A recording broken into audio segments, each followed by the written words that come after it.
This program was made possible in part by the El Hibri Foundation, Embracing Faith in Humanity, Directions Consulting, Rashid and Bilkis Abbasi, Faria Abedin, Farouk and Asima Adami, Atiya Aftab, Sayed M. Murtaza Afzal, Wahid Akbar, in memory of Rana Akbar, Tariq and Sadia Akbar, Afzal Akhtar and Sarah Bhutta, M.Y. and Shaheda Ahmed, Noor and Parveen Ahmed, Zahid and Sumaira Beg, Muhammad El Naptiti and Rania Zago, Muazzam and Shela Habib, the Hamzavi Foundation, Rashid and Zinat Haq, Rehan Huda and Sumaira Ahmed, Nikat and Anwar Kazmi, Jamal and Kamar Khan, Naveed and Samina Khan, Aisha Mahmood and Jawad Ashad, Parvez and Adiba Malik, Sohail and Mona Masood, the Noor Patan family in memory of Zishan Noor Patan, the Shaban and Shekib Foundation for Children, Mohammed and Sabiha Shafi,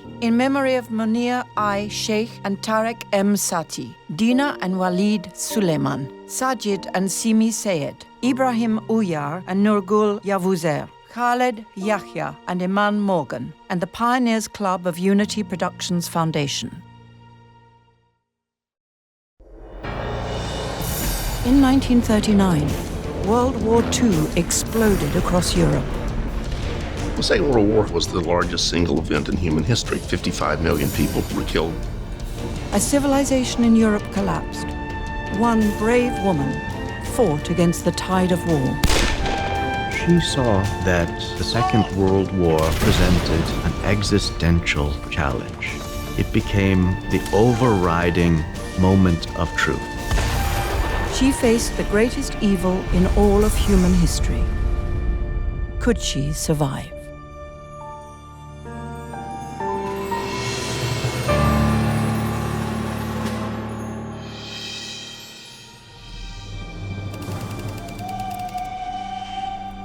In 1940, the Germans conquered France and most of Europe.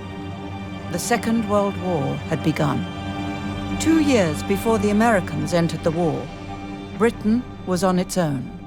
Desperate, they struck back at the Germans in one of the few ways they could, by creating a secret organization, the Special Operations Executive, the SOE. The mission of SOE was not to gather intelligence. It wasn't an espionage outfit.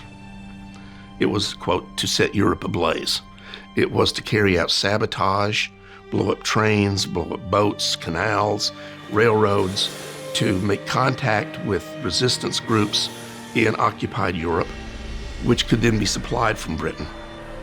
In the past, wars are fought according to a book of war. They're fought on battlefields between men in uniform, but the SOE was completely different. Churchill has an interest in kind of sabotage and subversion and is keen to try alternative forms of warfare.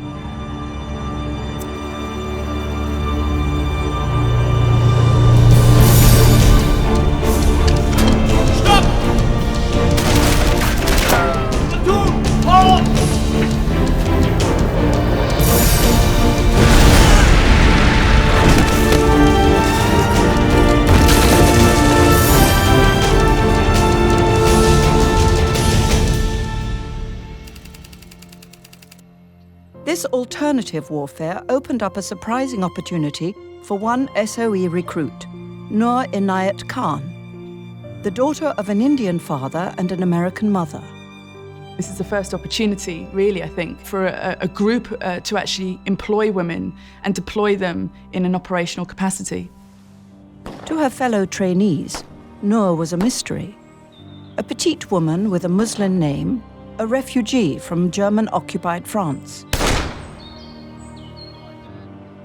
They knew that for 2 years she had served in the British Women's Auxiliary Air Force as a radio operator and trained in the Bomber Command. In many ways, she was an ideal candidate for the SOE's French network. She was plunged into this world where everything that she thought about or did related to the mission that she was being prepared for.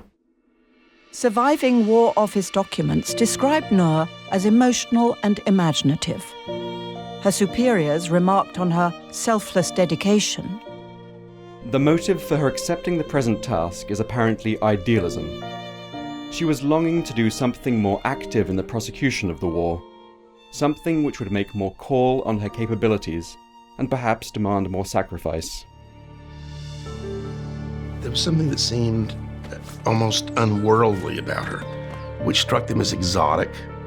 And given her name and her background, I'm sure this played into a sort of sense of her. Noor's instructors saw this uncommon idealism as a distraction, another obstacle for a woman already unprepared for the true reality of warfare. These were male instructors who were used to teaching male recruits, and all of a sudden they'd been asked to train women, and some of them were very reticent about doing that. But her skill on the radio was unquestioned. SOE radio operators were desperately needed in France. Their average survival time was only 6 weeks before the Nazi tracking trucks hunted them down. This was the most important role and the most difficult one to master. So their training was much more extensive than those that were going in as couriers or organisers, for example. While Noor excelled at operating the radio, she often lost focus when coding and uncoding the wireless messages. Seizing on this weakness, her instructors recommended against making Noor an agent of the SOE, ignoring her skills, discounting her years of training, and attempting to end her career before it even began. Noor's damaging training reports were sent to London. The head of SOE France was Maurice Buckmaster. Maurice Buckmaster was, it seems to me, a very unlikely character who'd been part of the Ford Motor Company in Paris. So he knew his way around Paris. He was fluent in French. Buckmaster was enraged at Noor's evaluation.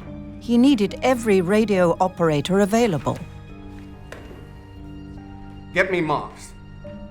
Leo Marx was the head of communications at SOE, the chief cryptologist, and a genius of codes and secret messages. He was only 22 at the time.